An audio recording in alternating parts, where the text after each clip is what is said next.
Hello adventurers, welcome to AFK Arena Halloween patch 1.101 highlights video. I'm Sunny and this is our new friend Vivian. Hi, I'm Vivian and happy early Halloweens. In this video, we'll introduce the new Halloween events, the new skins, the new hero, the new beasts, and the optimization about the Cursed Realm, and also the most cared feedback about AE Season 8. We got a lot of content this time, so without further ado, let's get straight to the details. Yeah, let's go!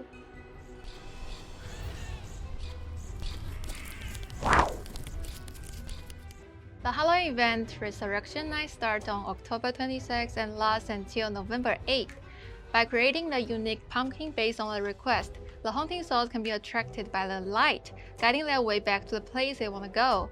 Of course, adventurers can get a reward after that. Don't forget to get the components needed for creating a pumpkin for the fantasy hut. If you do an amazing design, you can also share it in the crafting workshop so other adventurers can give a like to it. Besides, we have two heroes wearing their Halloween costumes in this event as well, Pippa and Creme. During the event time, you can get the lovely Pippa skin for free by attending the event and finishing the quests. Moreover, you can also get the Creme skin for a discount.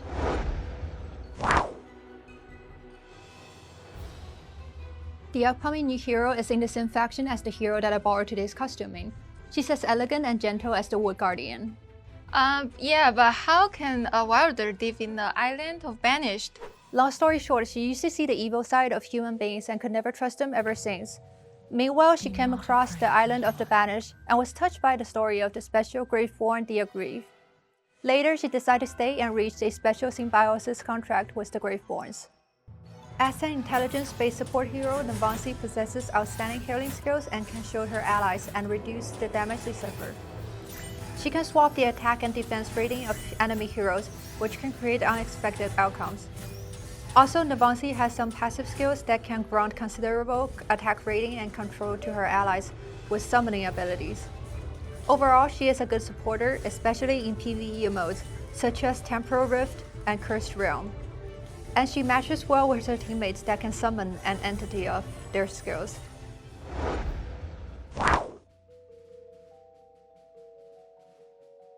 What does this new beast remind you at first sight?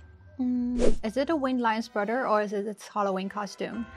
No. Actually, it looks similar because they are all from avian species. But as you can see, this one is darker than the Winged Lion. Its dismissive eyesight tells everything. And besides, the Winged Lion loves all things filthy, while these ones, they always stay in the darkness and they are eager to drag all bright things into the abyss. Sounds like they hate each other. The swan is the epitome of despair, the aggregate of anger, and the machine of revenge. During the battlefield, you can gather the dark fire and make it into a fireball. The fireball will cast its energy and deal the beast damage to enemies. And when enemies use a skill other than normal attacks, you will get extra beast energy. If the fireball targets the enemy heroes, it will steal the energy from the target and save in the fireball. And when the target hero doesn't have enough energy, its damage will go up. If it targets the boss or the entity, its damage will go up directly. When the fireball lasts to the end, it will explode and make damage to all enemies. And the rest energy left in the fireball will be converted into the energy recovery for Alice.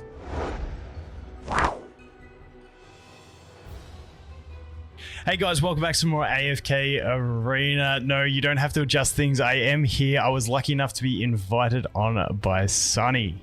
Yeah, actually this time we invite Walking here as a special guest to share some ideas with us about the coming adjustment manual removal in Abyssal Expedition Season 8. Hi there!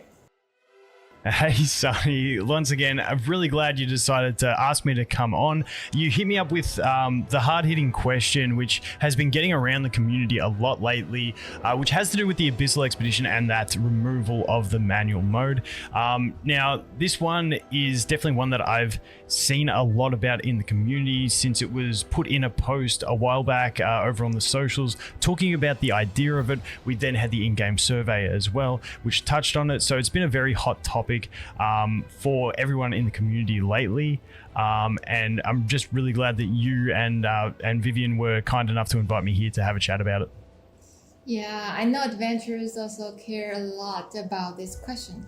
After we posted the dev face-to-face, we received a lot of feedback about this. And to be honest, most of them say no to the manual removal. So in case we misunderstood the adventurers' feedback, the dev team also did a questionnaire simultaneously through the in-game email to reach as more adventurers as possible. According to the questionnaire, we reached about 190k adventures, including adventures in various chapter ranges and spending ranges.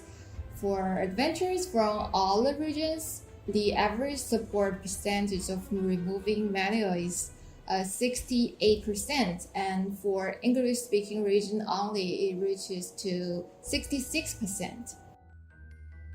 Those are interesting numbers that actually really do surprise me. Did you get any other feedback from the questionnaire?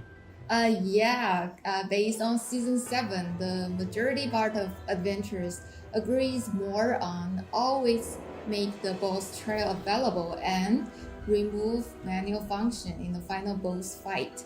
And the mainly mentioned negative feedbacks are the rewards are pitiful and it's too time consuming.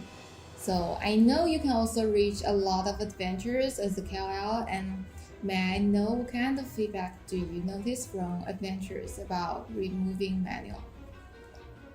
Yeah, I've spoken to a lot of players about it.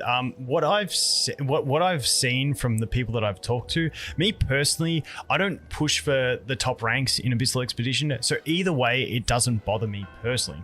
However, when I speak to a lot of the higher ranked players, or just the players that really put in the effort into the Abyssal Expedition and try to, get in those top 50, 100 ranks or so, a lot of them are actually saying that they would prefer not to have the manual mode removed, basically because it gives them a sense of, one, it makes the Abyssal Expedition is already a very in-depth feature where if you're going to do it and do it properly, you're going to put a lot of time in anyway, and the manual function to them feels like something that gives them a chance where if they have maybe less power on their account than someone else, if they can find a really strong manual strategy for the bosses that maybe some of the other guilds haven't found, it can give them a chance to climb higher on the ladder even if their account power isn't as great. And it gives another thing in that team cooperation on that side of it. Now, I did also speak to a few players who are in those top ranks who wouldn't mind it being removed,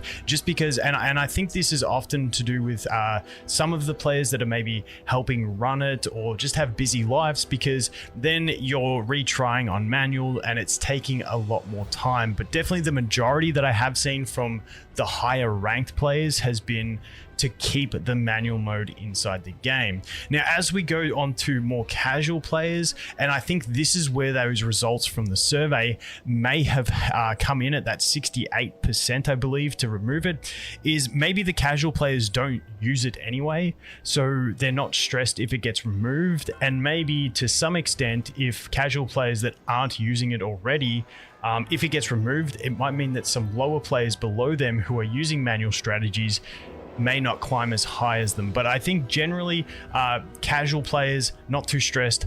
Higher ranked players that are really pushing would rather it stay in the game.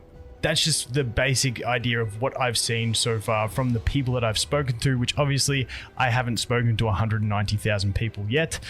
We may get there one day, but what is the main purpose for the adjustment? Like, is there a set reasoning for it? Just because I have seen a lot of that feedback of people who would like to see it stay. Yeah. Thank you for sharing. And the main purpose, like what White said in the face-to-face post, is to make it less stressful, less stressful, and provide a relaxing gaming experience. So to reach this, the dev team did sacrifice some strategic attributes, because more strategic means more, you need to put a lot of time and effort, and you need to focus more on it. Yeah, I can definitely understand what the devs are trying to accomplish there, but also to take into account to make it less stressful. What I do on some of my accounts, because I run multiple accounts, is I can go into the spectator mode, and then I don't actually have to do anything, and there is no stress involved in it, and I still get fairly decent rewards from the amount of effort that I have to put in. And on the relaxing side, I think it feels like a mode that maybe wasn't intended to be as relaxing. It's supposed to be like sort of the hardcore mode of AFK Arena is the idea that I get. And maybe I'm just not too sure. Obviously, we'll test it and see what happens. But have you guys been paying attention to some of the feedback that has been coming out from the community? Yeah. First of all, I did read and notice every one of them. For example, a few days ago, a pro adventurer posted an article, or we can say an essay on Reddit, including a lot of professional charts to analyze the thing objectively. And as the community managers, we will continue to gather such feedback and forward them to the dev. At this stage, they have decided to remove the manual function for the upcoming Abyssal Expedition based on the feedback from the in-game questionnaire. So, do you have any further thoughts on this? Yeah, first of all, I saw that Reddit post. I almost had to go to night school to learn how to read that thing. It was so in-depth. Like, if nothing else, stuff like that to me shows how passionate the community is about the game. It was a fantastic post, and we do see a lot of great posts like that on Reddit whenever there is something that the community is concerned about. But at the end of the day, if the devs have decided based on the data that they collected that more players would like it removed, I don't see an issue with maybe removing it from this one if that's the decision that's been made, but then continue to pay attention to the feedback from the players. Maybe run another poll. My idea would be, even if there's a possibility, I don't know how back-end stuff works, but maybe a possibility to run a poll to maybe the top 50 to 100 groups in the upcoming Abyssal Expedition, where it just gets their feedback on the topic, because those are the players that are more greatly affected. The people that are not caring about ranks basically can go in and not use the manual and not be negatively impacted by it. The only people that are going to be impacted by the decision to keep or remove the manual mode are those players in sort of the top 100 groups. So I think that would be a very interesting one to do in the future to gain more targeted feedback. Like I said earlier, I think that 68% came from a lot of casual players who really aren't stressed, which there's nothing wrong with that. But I think the players that are getting the most impact are those higher ranked players, and it will be really, really interesting to hear from them. But that's about all I have on the topic. And yeah, once again, thanks heaps for bringing me on to talk about it. Yeah, thank you for your time, and I appreciate your visiting a lot. Like, thank you again. So, happy early Halloween. Yes, happy Halloween, everyone. Have a good one. Yeah, and see you next time. Welcome back here. In this patch, we have a new optimization for the Cursed Realm. There will be an auto battle feature for adventurers doing missions outside the Cursed Realm, so there's no need to focus on the battle interface. And finally, that's the end of the video. We really got a lot of information this time, and I hope we explained it clearly. And as always, feedback is welcome, no matter they are supportive or not to the changes or to the update. We need to hear the voice, understand the needs, and then push forward. Again, happy Halloween, and see you guys next time. Bye-bye! The epitome of despair, the aggregate of anger, and the revenge of machine. Machine of revenge. The aggregate of anger, and the revenge of machine. And the revenge of the aggregate of anger and the revenge of the aggregate of anger and the machine of revenge.